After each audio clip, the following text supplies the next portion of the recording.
Currently serving as the associate pastor of Jesus the Master Servant Church, faithfully serving and guiding the congregation in love, wisdom, and spiritual growth.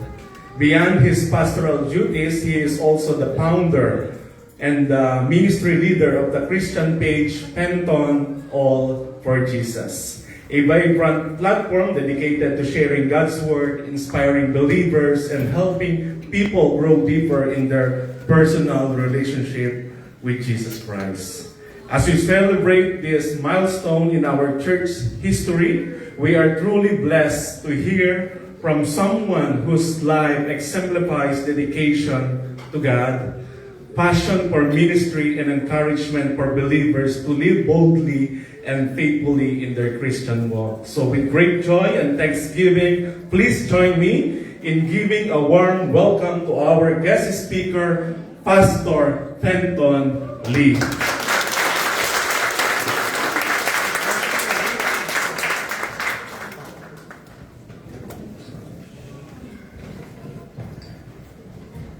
Hallelujah. Yes. Pwede po bang palakpakan ulit natin ang ating Diyos na buhay? Hallelujah. Naubos yung boses ko. Ang sarap magpuni sa Panginoon. Amen? Hallelujah. Yes, praise Jesus at praise God. At nakarating po ako dito sa napakagandang sanctuary ng DICM family. Hallelujah. So, once again po, pwede po bang batiin natin yung ating mga katabi? Sabihin mo sa katabi mo ngayon, pinagpalang araw, kapatid. Come on. Pinagpalang araw. Pinagpalang araw. Pinagpalang araw po. Hallelujah. Grabe. So, once again, I am Pastor Fenton, and I am associating the Jesus the Master Servant Church. And praise God po, ang dami ko pong nakita ng mga kapatiran ko na from iba't ibang churches. So I acknowledge na po yung mga taga Global Church, taga J1 Church, taga JMS Church. Hallelujah! Grabe mo, kahit iba-ibang church tayo, pero pag nagsama-sama tayo, grabe yung kapangyarihan ng ating Panginoon. Amen? Pwede mo bang parinig yung napakaraming church, yung palakpak ng napakaraming church para sa ating Panginoon? Woo! Hallelujah!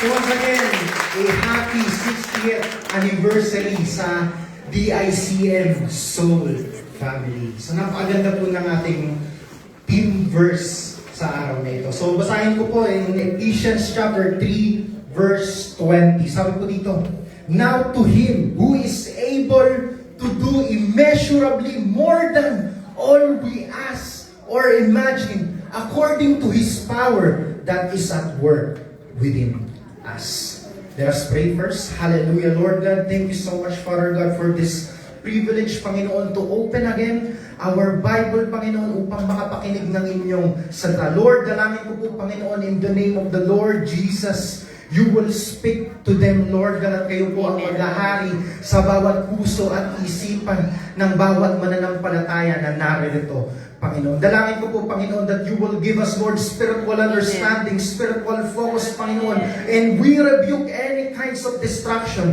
sa araw na ito.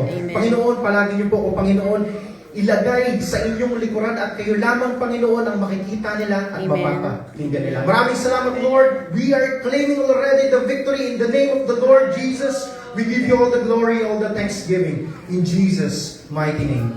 Amen. Hallelujah.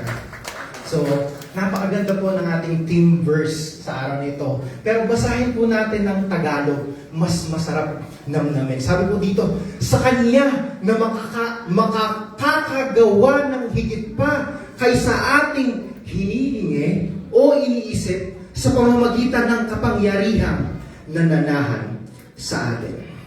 Purihin ang salita ng ating Panginoon at itong kapangyarihan na ito, mga kapatid, ito po yung madalas na nakakalimutan ng mga mananampalataya. Amen?